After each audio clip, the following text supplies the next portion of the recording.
박준규의 브리핑6 내일신문 박준규 기자 전화 연결되어 있습니다. 안녕하세요.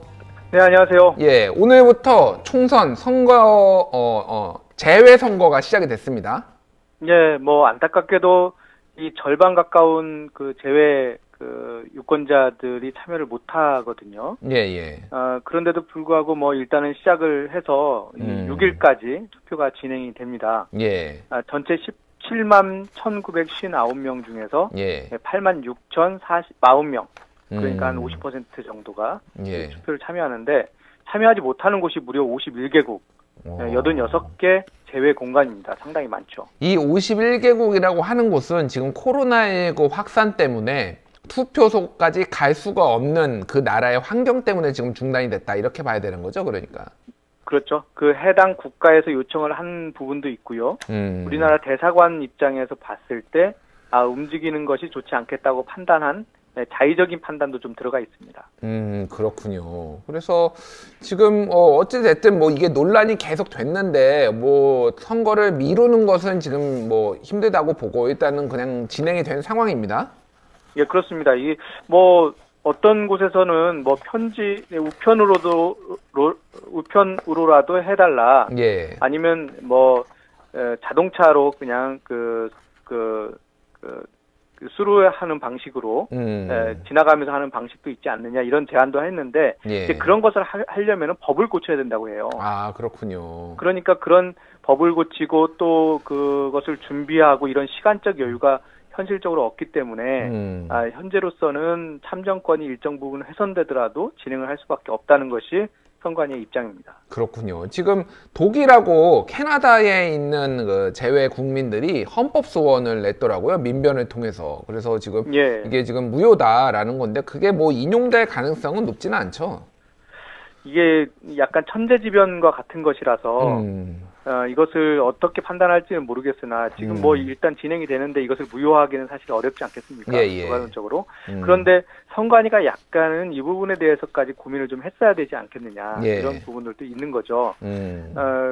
그러니까 이제 재외 국민들만 생각을 하면 참정권이 일정 부분 훼손될 수 있는데 그렇다고 해서 이 전체 이 선거를 연기하기는 좀 어려우니까 그분들을 최대한 참여할 수 있는 또 다른 방법들을 사전적으로 좀 모색할 필요가 있었다, 이런 지적도 나옵니다. 그렇군요. 이번에 참 유례없는 뭐 재난도 벌어졌지만 유례없는 뭐 선거법 관련해서 이슈가 많으니까 선관위도 어떻게 보면은 정신을 못 차리는 부분도 있고 요걸 참 많이 먹네요. 예, 알겠습니다. 그렇습니다. 예. 지금 선관위가 유권에서 가는 여러 가지 것들도 지금 비례정당의 부분에 대해서 민주적 절차로 뽑은 것들이 아니다, 이런 주장이 많은데도 그냥 다 허용하고 있기 때문에 과연 선관위가 지금 제대로 판단하고 있느냐, 선관위에 대한 비판이 상당히 많고 선거가 끝나면 선관위에 대한 법률적 판단을 요구하는 소송들이 상당히 많이 진행될 것 같아요. 그렇군요. 알겠습니다. 자, 선거운동 내일부터 시작입니다. 예, 정당은 41개고요. 등록한 후보자가 무려 1,330명입니다. 이제 내일부터 본격적으로 아침에 이제 많은 분들께서 출근하실 때 그동안 보지 못했던 어깨띠나 표찰, 여러 가지 소품들을 이용해서 이 선거운동을 하시는 분들을 만나게 될 거고요. 그리고 뭐 인쇄물을 많이 나눠줄 겁니다. 이 공약들이 들어가 있는 것들. 그리고 이 TV에서는 토론회가 이루어질 거고요. 여러분 많은 분들의 문자 메시지, 또 전자우편을 통해서도 이 선거운동이 본격적으로 이루어질 것으로 예상이 됩니다. 그렇군요. 자, 지금 이게 이번 선거가 또 특이한 것이 비례정당이 따로 있잖아요. 본진이 있고 뭐 이렇게 멀티가 있고 이제 게임 용어로 하면 뭐 이런 식인데 이 두 정당이 같이 다녀도 큰 상관은 없는 겁니까? 그렇게 해석을 해줬어요, 선관위가. 그렇군요. 우리가 볼 때는 이거 조금 문제가 있을 것 같은데 선거법에는 위반이 되지 않는다, 이렇게 얘기를 해줘서 지금 모양이 거의 한 몸처럼 움직이고 있어요. 회의도 같이 하고 출범식도 같이 하고 옷도 비슷하게 입고 공약도 비슷하고. 어떻게 보면 이게 사실상 하나의 그 정당이 지역구 선거운동과 비례 선거운동을 좀 나눠서 하는 게 아니냐, 이런 느낌이 들 정도인데 지금 그러니까 구호도 비슷합니다. 아, 그렇군요. 더불어시민당과 더불어민주당 같은 경우에는 코로나19 극복, 국민을 합니다. 이걸 공동 슬로건으로 만들었고요. 아, 공동 슬로건을 아예 쓰는군요. 예. 그렇죠. 그리고 더불어시민당은 민주당하고 우리는 한 몸이다라는 것을 알려주기 위해서 이 김대중과 더불어, 노무현과 더불어, 문재인과 더불어 시민, 이런 슬로건을 또 자체적으로 만들었고요. 그렇군요. 이런 식으로 이 선거운동을 하는 거죠. 그렇군요. 이렇게 보면 어쨌든 두 정당은 더불어시민당과 더불어민주당이니까 더불어당이고, 이쪽은 그렇죠. 미래통합당과 미래한국당이니까 미래당이 따로 있긴 합니다. 뭐 약간 이런 2대2 무슨 다툼 전쟁처럼 보이네요, 이게. 그렇습니다. 이게 더불어계와 미래계 이렇게 서로 실질적으로는 제1당, 2당이 지금 경쟁을 하고 있는 거라 예. 결국은 두 당이 어느 당이 1당을 가져갈 것이냐 이걸 놓고 사실상은 뭐 꼼수고 뭐고 해서 일단 이기고 보자 이런 그 상황입니다. 그 미래통합당과 미래한국당도 오늘 공동으로 선언식을 했습니다. 예, 그렇습니다. 뭐 오전에는 더불어계가 했고요. 오후에는 미래계가 한 겁니다. 예. 같이 모여서 이 공동 선언식, 나라 살리기, 경제 살리기. 이런 프로그램을 진행을 했고, 예. 공동 선언문에는 사실상의 두 당이 같은 공약을 내세웠어요. 뭐 소득주도 성장, 탈원전 폐지, 예. 뭐 준연동형 비례대표제 담은 공직선거법 정상화, 그리고 공수처법 폐지, 뭐 울산시장 조국 전 법무부 장관 부정부패 사건 진상규명. 뭐 사실상 그동안 통합당이 주장해왔던 메시지들이 그대로 담겼다고 할 수 있죠. 그렇군요. 황교안 대표도 공동선언을 통해 형제 정당임을 우리가 확실히 보여줬다라고 명확하게 선을 그은 게 아니죠. 어떻게 보면 명확하게 묶었습니다. 이렇게 두 정당을. 예, 그리고는 국민 여러분 두 번째 칸을 선택해달라 이렇게까지 얘기했어요. 그러니까 예. 애초에 이들이 얘기했던 2번. 그러니까 지역구 2번, 비례대표 두 번째 칸. 이것을 이제 앞세워서 얘기하는 거고요. 예. 더불어계에서는 4월 15일이잖아요. 예. 그러니까 1호예요, 1호. 예. 지역구에서는 1번, 비례대표에서는 다섯째 칸. 예. 그러니까 1호로 이 선거운동을 하고 있더라고요. 아, 다섯째 칸인가요? 그게 그러니까 칸으로는 세 번째고 5번 아닌가요? 그러니까 5번이죠. 그러니까. 5번이죠. 예. 기호가 5번. 기호 5번. 그러니까 기호로 예. 1번과 5번을 찍어달라. 그렇게 해서 이제 되는 그렇죠. 거죠. 그렇군요. 자, 이렇게 뭐 같이 선거운동을 뭐 이제 슬로건까지는 좋은데 이를테면은 뭐 지역구에서의 뭐 유세 같은 것도 뭐 이를테면은 비례정당들이 할 수 있고 뭐 지지 유세라고 해야 되나 이런 것도 할 수가 있는 건가요? 그러면? 그렇죠. 지금 비례정당만 갖고 있으면은 지역구에서 선거운동을 못 하게 돼 있어요. 예. 그렇기 때문에 거기서 유세를 하거나 이런 걸 못 하는데 대신 같은 다른 정당이 회의를 같이 할 수 있고요. 예. 또 기자간담회도 같이 열 수 있어요. 그렇기 때문에 이런 부분들을 최대한 활용할 예정이고요. 예. 또 말씀하신 대로 지금 다른 정당 사람들이, 그러니까 더불어민주당에 있는 당대표와 또 당직자들이 더불어시민당을 지원할 수가 있습니다. 아, 그렇군요. 그러니까 이것은 어떻게 보면은 사실상의 한 몸처럼 이루어지는 게 가능하다. 이렇게 선관위가 유권 해석을 해준 거죠. 자, 그러면은 문재인 대통령 사진은 더불어시민당이 이렇게 뭐 적극적으로 활용하는 것도 별 문제가 없다라는 거죠, 그러니까. 그렇죠.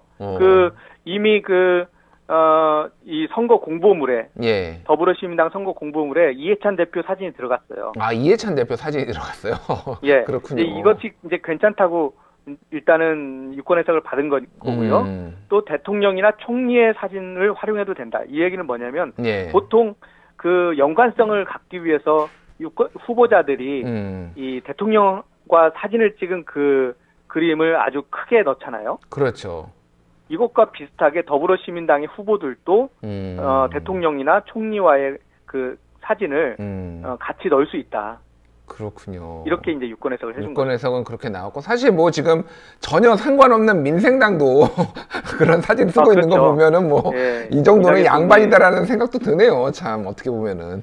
어떻게 이 표심을 가져올 수 있는 모든 방법을 동원하는 것이 이제 앞으로 2주간 이루어질 수 있는 선거운동이라고 할 수 있죠. 알겠습니다. 그 더불어시민당 공약이 문제가 됐는데 어저께 저녁에는 뭐 더불어시민당의 뭐 통일 공약이 민주당의 통일 공약과는 배치된다라는 얘기가 있었는데 아예 이제 민주당 공약을 그대로 또 갖다 쓴 게 또 뭐 오늘 얘기가 나왔습니다. 예, 그렇죠. 이 해명도 되게 잘 이해가 안 되는 부분인데 말씀하신 대로 이 대북 문제, 통일 문제에 대해서는 김의겸 전 청와대 대변인이 직접 문제 제기를 했어요. 예. 그러니까 지금 현재 제출한 더불어시민당의 공약 자체가 민주당이나 청와대 입장과 완전히 배치된다 이런 내용이고, 예. 뭐 기본소득에 대한 의견도 상당히 정부와 다르다 이렇게 문제 제기를 하니까 이것은 자원봉사자가 정리한 것이다. 이런 해명을 줬단 말이에요. 자원봉사자. 그리고는 오늘 아침에 다시 올렸는데 이건 민주당 것을 그대로 베꼈어요. 토시 하나 고치지 않고. 컨트롤 C, 컨트롤 V를 했군요. 그러니까. 거의 그런 셈이 약간 이게 한 칸이 위로 올라가긴 했더라고요. 한 칸이 위로 올라간 거 빼놓고는 그대로군요. 그러니까 보면은 너무 성의가 없는 거죠. 이 공약을 만드는데. 그렇네요. 그리고는 오후에 다시 만들어서 올렸어요. 그러니까 이 공약 자체가 별 공약에는 별 의미를 안 두고 있었던 거죠. 어차피 뭐 더불어민주당과 똑같이 움직일 거고 그 공약이 우리 공약이다. 이렇게 생각했기 때문에 공약을 개발하거나 만들거나 이런 고민들이 거의 없었다고 봐야 돼요. 그렇군요. 오늘 청와대는 국민청원 중에서 선거와 관련된 거는 비공개로 하기로 했다면서요. 예, 이것은 뭐 그동안 사실 문재인 대통령이 아주 오래전부터 이 청와대가 이 선거와 연관이 될 만한 어떠한 발언이나 행동도 하지 말라는 것을 계속해서 이 참모들한테 주문을 해왔거든요. 예, 그런데도 불구하고 하다 보면 이제 누구를 만나거나 또 발언을 하다 보면 이게 연관성이 있기 때문에 그런 부분들을 다시 한번 여러 차례 또 했다고 하고요. 경고를 줬다고 하고, 이번에는 혹시 국민청원에 그런 부분들이 어떤 당을 뭐 좀 해코지하거나 후보를 폄하하거나 또는 비판하는 것들이 들어오게 되면 이 청원장이 소위 선거 운동의 장이 될 수가 있기 때문에 이런 것과 관련된 글들은 모두 비공개 처리하겠다 이런 입장이고, 그 예시로 준 게 뭐 A당 B 후보를 선거법 위반으로 처벌해달라는 요구라든가, C당 D 후보는 자질이 불량하다, 전과자다, 뭐 이 정당을 해체해달라, F 지역 후보를 고발한다, 이런 내용은 이제 앞으로 올리더라도 비공개 처리된다. 그렇군요. 예전에 뭐 180만 명이 청원에 동의한 뭐 자유한국당을 해체해 주세요 이런 거는 당분간은 볼 수가 없겠네요. 그러니까. 예, 그렇죠. 그렇군요. 알겠습니다. 자, 오늘 황교안 대표가 방송기자클럽 초청 토론회에서 논란의 발언을 했는데, 저는 기사를 보고 굉장히 의아해했습니다. N번방에 호기심으로 입장한 사람은 판단을 달리 해야 한다. 지금 모든 정치권이 강하게 처벌해야 된다라고 한 목소리를 내고 있는데, 지금 왜 이런 목소리를 냈다고 보시는 건가요? 아마 이거에 대한 관심이 좀 덜했던 것 같아요. 이 내용이 텔레그램 N번방 사건이 무엇인가를 한 번쯤만 봤어도 이렇게 대답을 하기가 상당히 어려웠을 텐데요. N번방 사건이라는 것이 어떤 사건이고 여기에 가담한 사람들이 어떻게 가담하게 됐는지 이 절차만이라도 알았다면 이렇게 발언하기 어렵겠죠. 그러니까 우리가 인터넷 사이트에서 쉽게 들어갈 수 있는 그런 것을 N번방이라고 생각한 것 같아요. 그러니까 자기가 잘못 클릭해서 들어갔을 수 있잖아요. 우리가 어떤 사이트에 뭐 한마디 야동 사이트를 내가 잘못 클릭해서 야한 사이트를 들어갔다 이런 식으로 좀 인식을 한 것 같아요. 그렇죠. 그러니까 그 정도를 문제 삼을 필요가 있느냐. 뭐 그것은 본인의 실수일 수 있고 갔다가 바로 나올 수도 있는데 그리고 이것이 뭐가 있을까라고 잠깐 들어갈 수도 있는 거 아니냐. 뭐 이 정도의 인식이었던 것 같아요. 그러니까 이 N번방 사건에 대해서 큰 관심이 사실상 없었던 거죠. 그렇군요. 이것에 대해서 좀 반대 전원을 처벌하는 것에 대해서 반대하는 일부의 뭐 남성들의 목소리를 대변하려는 건 아니냐, 뭐 이런 해석도 나오는데 그런 건 좀 과한 해석인 것 같죠, 아무리 봐도. 그렇죠. 예. 그러니까 성인 우리가 이 국민 그 동의 청원, 국회에 들어왔던 청원 N번방에 대한 처벌 수위를 확대하라는 그 부분이 법사위에서 뭐 남성 의원들 중심으로 예. 성인지가 상당히 떨어지는 발언들이 나왔잖아요. 그렇죠. 예. 그 연장선을 이해할 수 있을 것 같아요. 일단은 텔레그램이나 N번방, 이걸 거의 텔레그램을 아마 해보셨는지 모르겠는데 텔레그램 N번방 자체에 대한 인식이 별로 없었을 것 같고요. 많은 보도가 됐는데 그거에 대해서 좀 충분하게 공부가 잘 안 됐던 것 같습니다. 그렇군요. 알겠습니다. 뭐 아무래도 지금 선거가 얼마 남지 않고 이런 상황에서 이런 발언들이, 실언들이 계속 나오면은 뭐 선거에 좀 영향을 미칠 것 같아요. 예, 그렇죠. 당연히 그런 문제들이 있을 거고 이게 뭐 바로 황 대표가 보도자료를 해명을 했어요. 예. 이 법리적 차원에서 처벌의 양형은 다양한 고려가 필요하다는 일반적인 얘기를 했을 뿐이다. 이런 건데 사실 별로 설득력이 없는 얘기고요.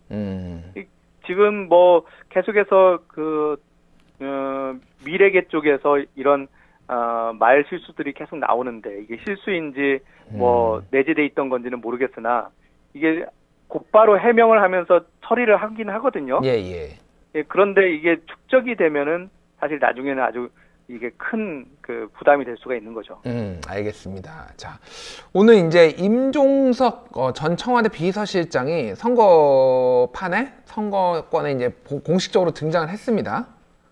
예, 내일부터 선거운동이 시작되잖아요. 예. 그 첫 발을 임종석 전 실장이 고민정 전 청와대 대변인이 나가 있는 광진을에 나오겠다는 거예요. 아, 광진을에 가는 것도 의미심장하네요, 좀. 그렇죠. 그러니까 지금 임 전 실장이 어떻게 보면 그동안 좀 집거하는 모습을 보이다가 정치권으로 다시 복귀하는 그런 뉘앙스인 거죠. 그리고 그것이 첫 발이 이제 선거운동이 시작하는 지점이고 또 청와대 출신의 쟁점 지역. 예. 수도권 승패를 가를 만한 삼각벨트 중에 한 축인 광진을에 나간다는 것은 상당히 의미 있게 봐야 되는 거죠. 그렇군요. 사실 원래 고민정 대변인이 여기에 후보 확정을 받기 전에는 임종석 실장이 여기 나가야 된다, 이런 뭐 여론도 있었고 뭐 여론 조사도 돌려보고 막 그랬어요, 민주당이. 그렇죠. 예. 임 전 실장이 어떻게든 이번 총선에 나와서 어떤 성과를 거둬야 이 다음 대선 주자 그룹 안에 들어갈 수 있다, 이런 시나리오였거든요. 네, 그래서 임 전 실장이 처음에는 이제 종로에 나오려다가 예. 정세균 전 현재 총리가 지금 반대를 하고 또 본인도 그것을 나가지 못해서 결국은 포기를 했고 그 다음에 이제 성동 쪽도 얘기를 했었는데 그쪽 한양대가 있는 곳이죠. 예. 네, 그쪽도 이제 못 나가게 됐고 또 여기 민주당 입장에서는 어떻게든 임 전 실장의 그런 역할을 좀 주기 위해서 또 광진까지 검토를 했던 거죠. 알겠습니다. 아무래도 뭐 이번 총선 판에 이제 바로 등판을 한 것은 지금 원내 일당에 대한 불안감, 그리고 본인 개인으로서는 어떤 뭐 차기 정치 행보를 좀 고려한 것, 이런 것들이 복합적으로 좀 계산이 됐겠어요. 예, 그렇습니다. 이제 지난해에 종로 출마설을 일단 뒤로 하고 이 발을 일단 뺐거든요. 예. 그러면서 뭐 어떤 데서는 정계 은퇴라고 하는데 이건 정계 은퇴라기보다는 조금 정계에서 좀 나와서 본인의 이제 활로를 좀 찾겠다, 이런 의지로 보였는데 그리고 이제 민주당에서도 호남 공동선거대책위원장 한번 해봐라 이렇게 얘기했는데 그것도 고사했거든요. 예. 그래서 좀 오랫동안 집거가 되지 않겠느냐 이렇게 예상을 했었는데 지금 총선 전망이 그렇게 밝지 않아요, 민주당이. 그래서 원내 일당 부분도 사실 내부적으로는 좀 쉽지 않다. 상당히 박빙의 승부가 될 거다, 이렇게 예상을 하고 있기 때문에 아마 출전을 한 것 같고요. 여기에서 어떤 역할을 하면서 친문 그룹들의 이 핵심 역할을 좀 해서 21대 국회에서의 뭐 자기의 운신 폭을 넓히고자 하는 그런 의지로 해석이 됩니다. 알겠습니다. 잘 들었습니다. 지금까지 브리핑6 내일신문 박준규 기자였습니다. 감사합니다. 감사합니다.